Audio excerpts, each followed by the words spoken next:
আয়োজনে যে কাজীপাড়া মসজিদের যে পাশে জমি তাদের নিজেদের এখানে একটি মহতী রক্তদান অনুষ্ঠান। এই রক্তদান অনুষ্ঠানে যারা রক্ত দিয়েছেন সকাল থেকে 121 জন এখন পর্যন্ত, যার জন্য সবাইকে আমার প্রণাম সালাম জানাই, অন্তরে অন্তঃস্থল থেকে ভালোবাসা জানাই। যে 121 জন রক্ত দিলেন নবীর জন্মদিন উপলক্ষে, নবীর জন্মদিন তো নবীর জন্মদিন উপলক্ষে। পাশাপাশি আপনারা নিশ্চয়ই অনেকে জানেন কি জানেন না, বাংলার মুখ্যমন্ত্রী মমতা বন্দ্যোপাধ্যায়েরও আজকে জন্মদিন, 5 তারিখ। খুব ভালো লাগলো, একদিকে নবী একদিকে মমতা ব্যানার্জি। রক্তদান শিবিরে আমি লিস্টটা দেখছিলাম, 121 জনের মধ্যে দেখলাম অনেকে হিন্দু মানুষও রক্ত দিয়েছে। আরে হিন্দু আর মুসলমানের মধ্যে ফারাক না তো। একটা পেশেন্ট যদি হসপিটালে যা রক্তের প্রয়োজন হয় তখন কিন্তু ব্লাড ব্যাংকে আমরা কখনো বলি না যে রামের রক্ত দাও কিংবা বাউনের রক্ত দাও কি শামের রক্ত দাও। আমরা বলি একটা রক্ত দাও, এ group, B group, A B positive, negative, O positive গ্রুপের রক্ত। তখন কিন্তু কোন রকম জাত পাত ধর্মের ব্যাপার থাকে না। আজকের অনুষ্ঠানে যেটা হচ্ছে, এই অনুষ্ঠানটা কিন্তু ভাববেন সবার অনুষ্ঠান। নবীর জন্মদিন মানে হিন্দু মুসলমান আমরা সবাই এখানে জন্মদিন পালন করি। দুর্গাপুজো যেরকম আমাদের বিজয়া দশমীর দিনকে আমরা সবাই আমাদের বাড়িতে আসে, হিন্দু মুসলমান সবাই আমরা খাই, ঘুগনি মিষ্টি খাই এবং ভালো ভালো খাওয়া আনন্দ করি।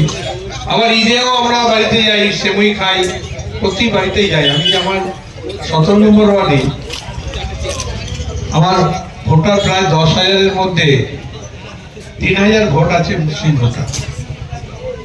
আমি প্রাইমারিতে নেমন্ত্রিত পাই, আমি খাই, কিন্তু খাই অল্প, কারণ হচ্ছে আমার সুগার আছে বলে অল্প অল্প করে 1 চামচ করে খেতে খেতে অনেক হয়ে যায়। আবার দুর্গাপূজার সময় অনেকে আমার বাড়িতেও আসে মিষ্টি মুখ করার জন্য, তারা মিষ্টি খায়, কেউ ঘুগনি করলে ঘুগনি খায়, অনেক কিছু হয়। তাই অনুষ্ঠানটা সুন্দরভাবে হয়েছে। আমি মানে প্রতি বছরই হয় এবং আমি আমার ওয়ার্ডে যেটুকু আমাকে বলেন পরিষ্কার করে দেওয়ার জন্য, কারণ আমি পৌর পরিষদ সদস্য, জনস্বাস্থ্য দপ্তরের আমি দায়িত্বে আছি, সেই হিসাবে আমাকে পরিষ্কার করতে হয়। কিন্তু আমার একটা আবেদন থাকবে এলাকার মানুষের কাছে, যে আবেদনটা আমার মাইক যতদূর পর্যন্ত যাচ্ছে এবং পাশে বাজারও আছে, যে আপনারা প্লাস্টিকটাকে বর্জন করুন। ভয়ানক পরিস্থিতি খারাপ আসবে একটা সময়। আমাদের ডাম্পিং গ্রাউন্ড নিয়ে সমস্যা ছিল। আমাদের ডাম্পিং গ্রাউন্ড মার্চ এপ্রিলে আমরা চালু করে দেবো, আপনারা দেখে আসতে পারেন। বাবুরমোড়ের ভিতরে পঞ্চায়েত এলাকা কুবেরপুরের মৌজার ভিতর পড়ছে। সেই ডাম্পিং গ্রাউন্ড প্রায় 25 কোটি টাকা খরচা করে বারাসাতে ডাম্পিং গ্রাউন্ড তৈরি হচ্ছে। এই ডাম্পিং গ্রাউন্ড বারাসাত পৌরসভা করলেও এরপর ওই ডাম্পিং গ্রাউন্ডটা বারাসাত সকল মানুষের, আমরা যারা জনপ্রতিনিধি আছি, আমি যদি মনে করি আমি সৌমেন আচার্য এলাকার কাউন্সিলর, আমি শেষ কথা বলবো, তাহলে এটা ভুল। আমরা সবাই কাউন্সিলর ভাবতে হবে। আমাদের বাড়ির রাস্তা, আমাদের জল, আমাদের লাইট আমাদের দেখতে হবে, আমাদের জঞ্জাল পরিষ্কার পরিচ্ছন্ন আমাদের দেখতে হবে। আমি কাউন্সিলর, দুটো চোখে এত বড় ওয়ার্ড দেখা যায় না, আপনাদের চোখ দিয়ে আমাকে দেখতে হবে। এই অনুষ্ঠানটা যেটা হচ্ছে, এই অনুষ্ঠানটা কেউ যদি মনে করে যে ভোলা রোড গ্রামবাসী শুধু অনুষ্ঠান, তাহলে কিন্তু ভুল। এই গ্রামবাসীর অনুষ্ঠান নয়, এই অনুষ্ঠান আমাদের সকলের অনুষ্ঠান।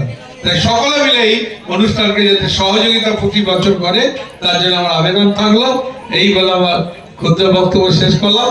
নমস্কার।